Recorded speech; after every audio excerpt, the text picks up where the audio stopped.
Oi, meu nome é Natália, estudo na Escola Serafina Milioli Pescador, 6º ano, turma 602.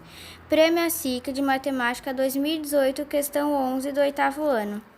Em uma viagem de família, o carro de Lúcia consumiu 3/5 do tanque de gasolina para percorrer 270 km. Se o carro mantiver a mesma média de consumo de gasolina, quantos quilômetros o carro ainda pode percorrer sem abastecer?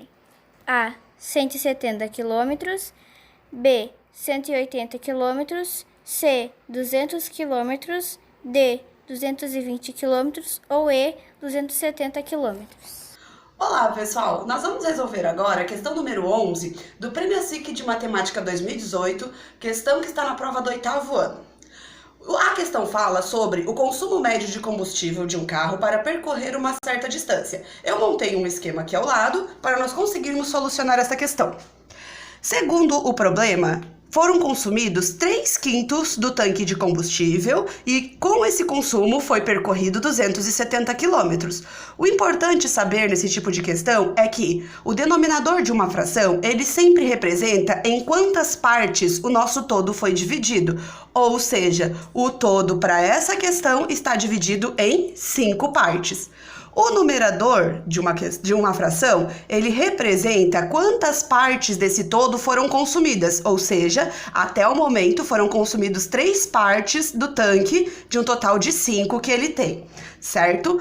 Para conseguirmos solucionar essa questão, ou seja, para descobrir quantos quilômetros ainda podemos percorrer com os 2/5 do tanque que nos resta, é interessante primeiro descobrirmos quantos quilômetros nós percorremos com 1/5 dele, ou seja, quantos quilômetros equivalem cada pedaço desse que foi dividido todo, certo?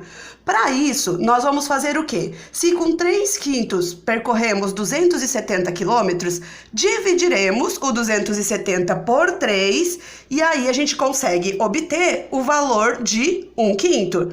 Dividindo 270 por 3, nós vamos descobrir que 1/5 do tanque de combustível dá para percorrer 90 quilômetros.